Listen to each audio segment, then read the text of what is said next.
Aku mengamati kepulan asap rokok berwarna putih yang meresap keluar dari dalam sela-sela bibirku. Kepulan asap rokok berwarna putih itu terbang melayang dengan perlahan-lahan dan menghilang dengan samar-samar di kegelapan langit malam.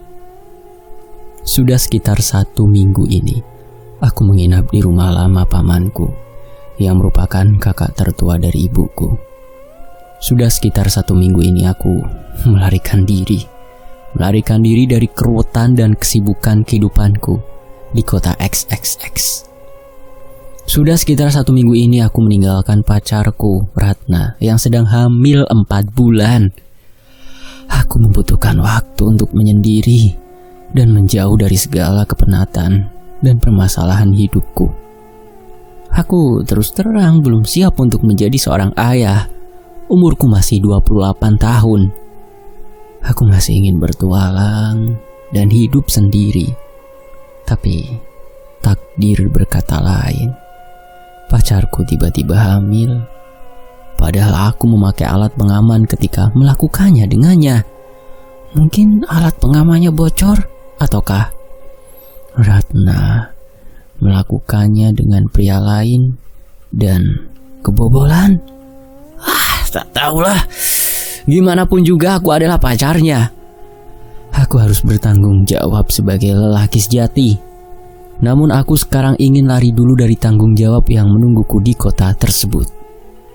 Aku ingin sendiri. Aku ingin mempersiapkan jiwaku dulu sejenak sebelum menghadapi kisah horor yang menungguku di kota itu. Aku punya anak, menjadi seorang ayah.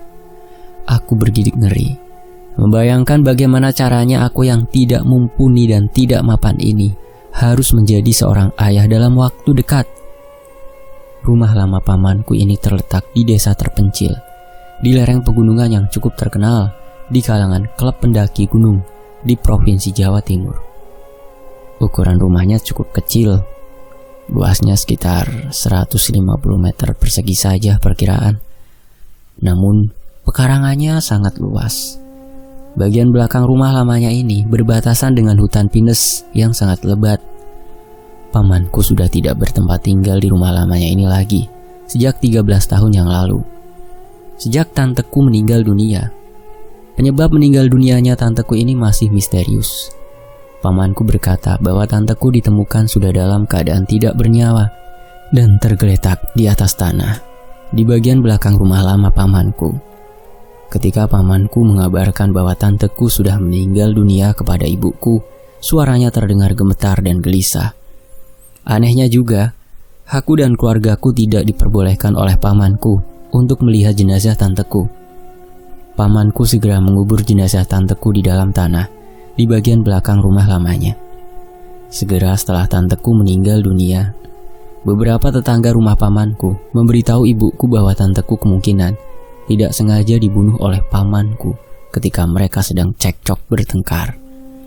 Pamanku tidak pernah memberikan klarifikasi apapun ketika ibuku bertanya kepadanya mengenai hal itu.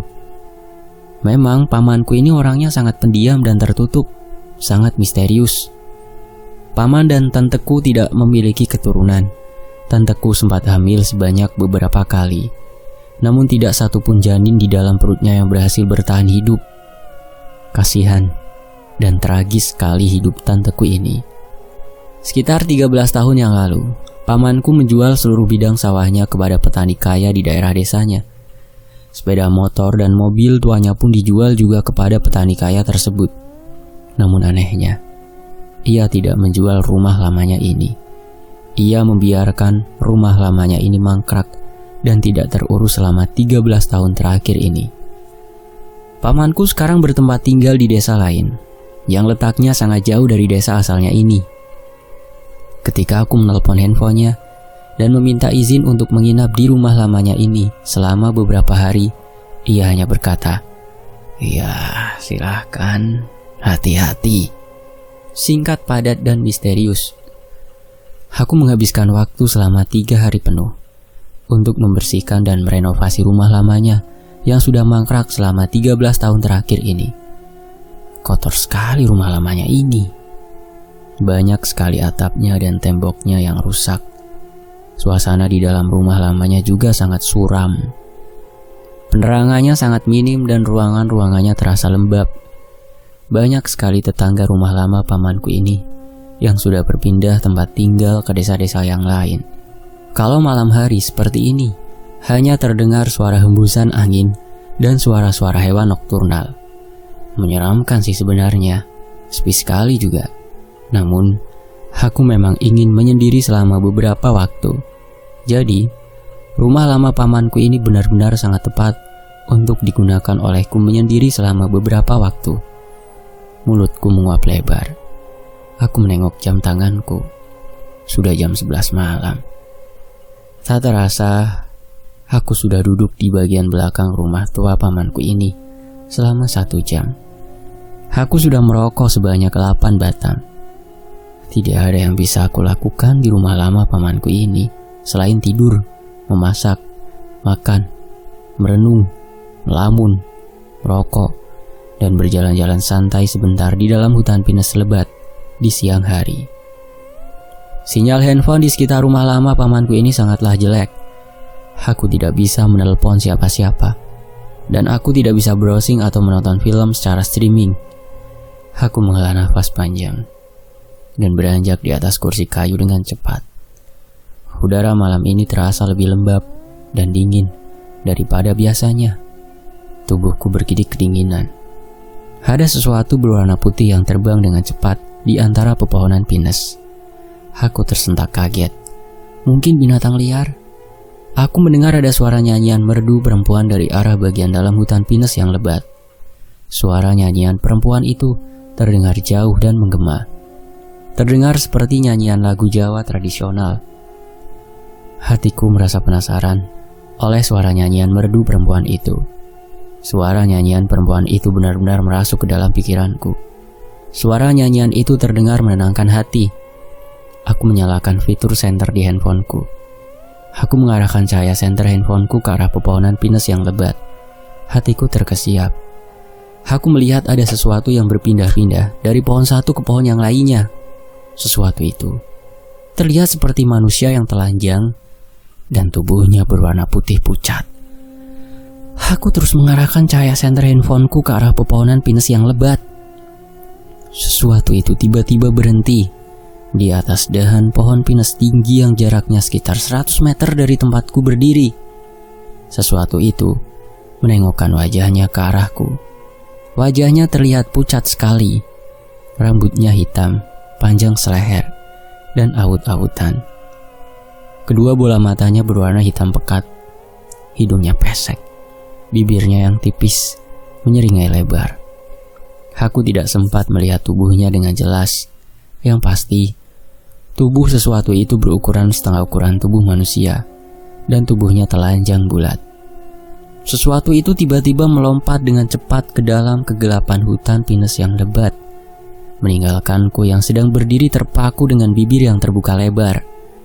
Hatiku merasa takut dan penasaran.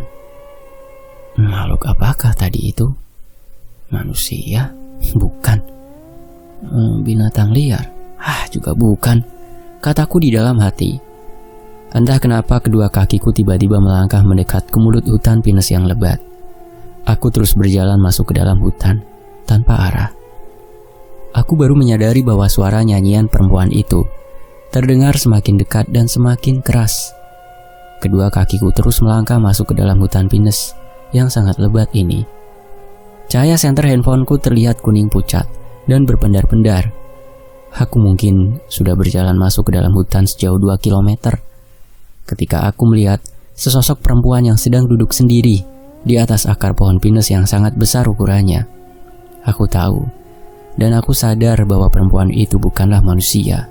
Namun, aku tetap berjalan maju, mendekati sosok perempuan itu. Ketika tubuhku sudah berjarak sekitar 50 meter dari tubuh perempuan itu, langkah-langkah kakiku mendadak terhenti. Aku tidak bisa melangkahkan kedua kakiku ke depan lagi. Kedua bola mataku mengamati sosok perempuan itu. Pakaiannya yang panjang sekali ukurannya, berwarna putih kekuningan. Rambutnya panjang dan terlihat rapi. Kulit tubuhnya berwarna putih pucat. Wajahnya terlihat dingin dan tanpa ekspresi. Aku tidak bisa melihat wajahnya dengan jelas. Seperti ada kabut tipis yang menyelimuti wajahnya. Suara nyanyian perempuan itu terdengar merdu dan menenangkan hati. Pikiranku terbuai oleh suara nyanyiannya. Perempuan itu melayang dengan perlahan-lahan mendekati tubuhku. Ia mendekatkan wajahnya ke wajahku. Aku tetap tidak bisa melihat wajahnya dengan jelas. Seperti ada kabut tipis dan bergoyang-goyang perlahan-lahan di bagian depan wajahnya. Telapak tangan kanannya menyentuh pipi kiriku. Dingin sekali rasanya. Hatiku terasa tenang sekali dan degup jantungku melambat. Aku mencoba untuk menyentuh wajahnya dengan menggunakan telapak tangan kiriku. Ia memundurkan wajahnya dari wajahku. Tiba-tiba, ia menghentikan suara nyanyiannya. Sunyi. Tidak terdengar suara apa-apa. Sunyi sekali. Sosok perempuan itu menghilang seperti asap rokok yang membumbung di dalam kegelapan langit malam. Cahaya senter handphoneku mendadak padam. Aku merasa ada sesuatu yang menyentuh kaki kananku. Aku segera menyalakan kembali fitur senter di handphoneku. Cahaya senter handphoneku kuarahkan ke bagian kaki kananku. Aku melihat ada sosok anak perempuan telanjang bulat, berambut hitam tebal, dan berwajah sangat pucat, sedang berjongkok dan menatap wajahku dengan pandangan kedua bola matanya yang sangat hitam warnanya dan tidak berkedip sedikit pun. Bibirnya tersenyum sangat lebar. Gigi di dalam mulutnya terlihat kotor dan berwarna kehitaman. Sosok yang sama kulihat tadi berpindah-pindah dari pohon yang satu ke pohon yang lain. Aku menjerit ketakutan. Tubuhku terhuyung-huyung ke arah belakang. Cahaya senter handphoneku mendadak padam. Aku berlari dengan cepat, meninggalkan sosok anak-anak yang menyeramkan itu. Aku mendengar ada suara nafas yang terengah-engah di belakang tubuhku.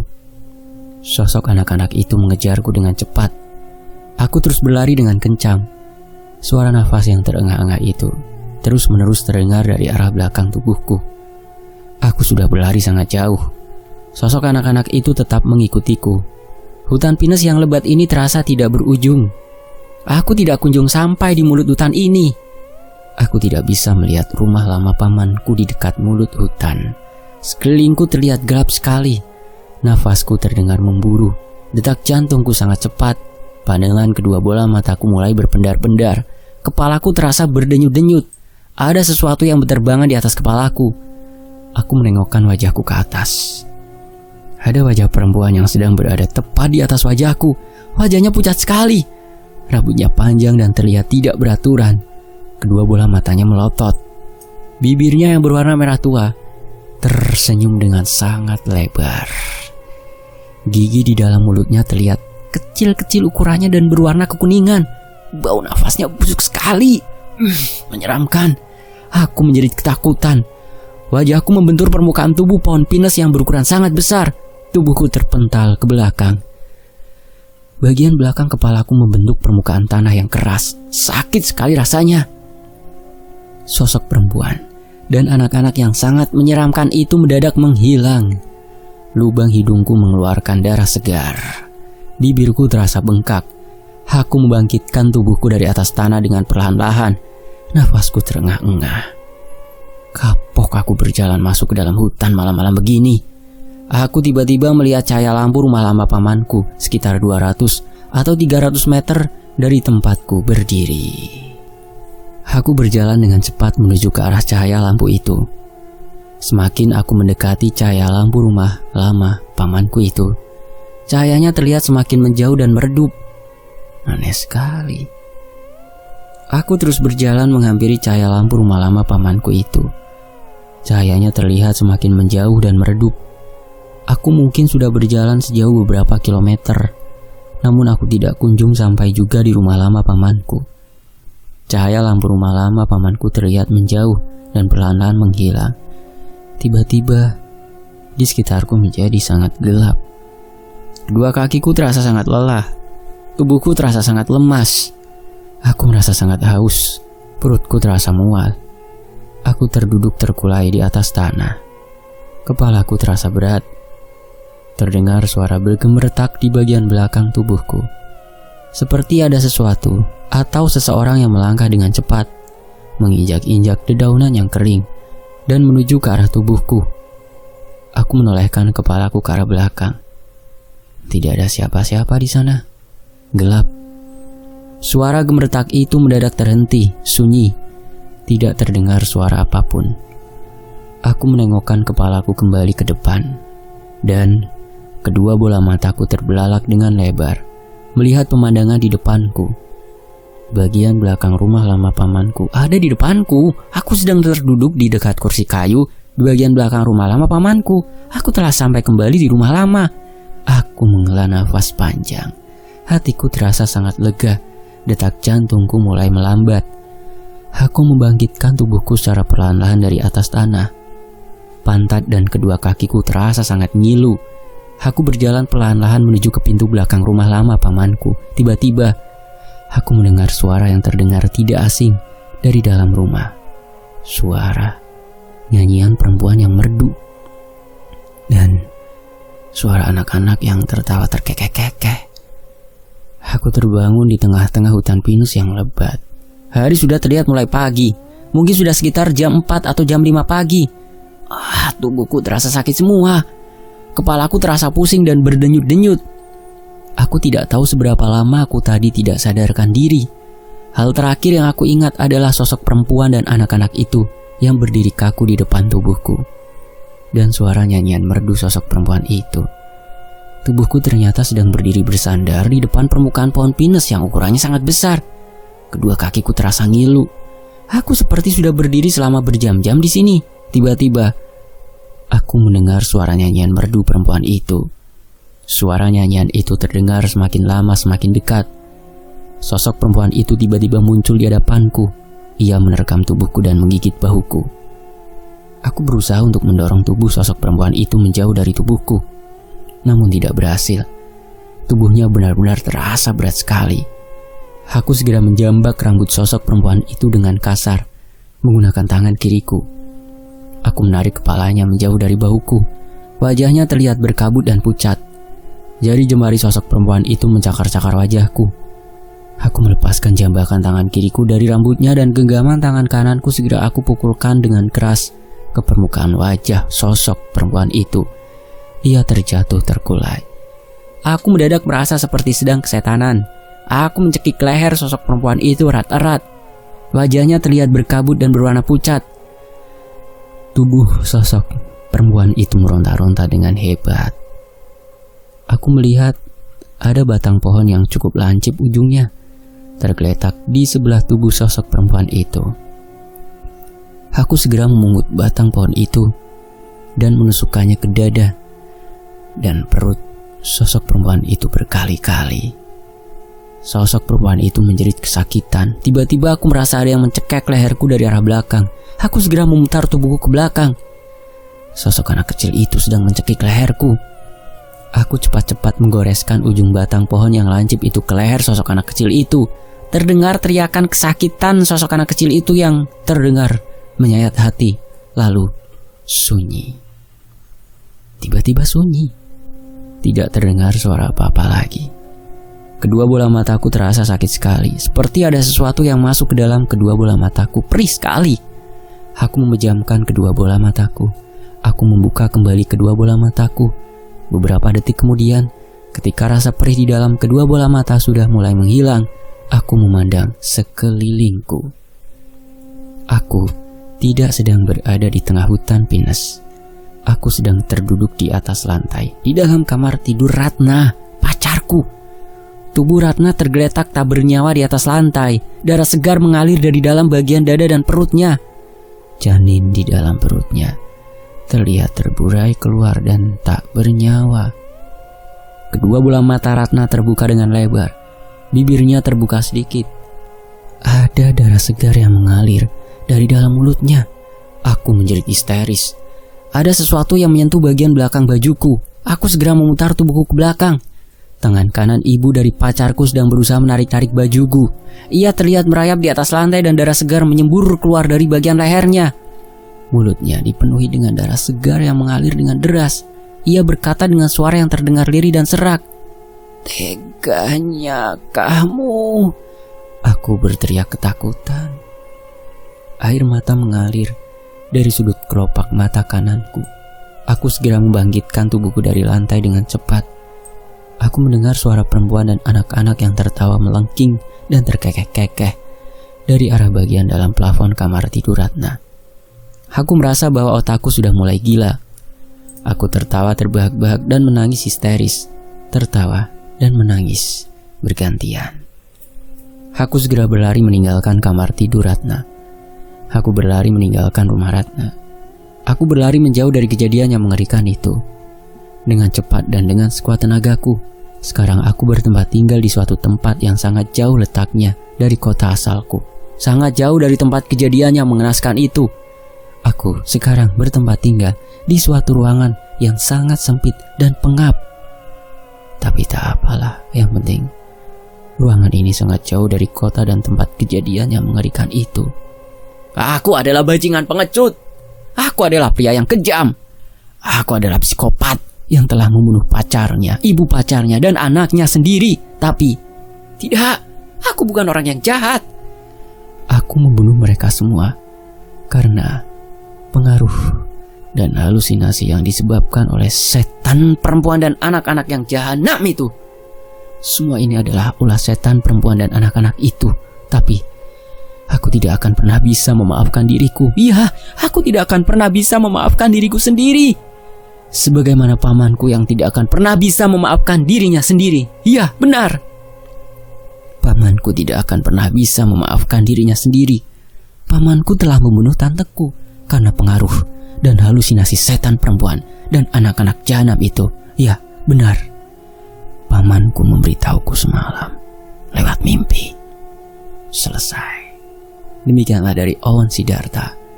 Tony Efes pamit. Terima kasih sudah menyimak. Wassalamualaikum warahmatullahi wabarakatuh. Sampai jumpa di kisah lainnya.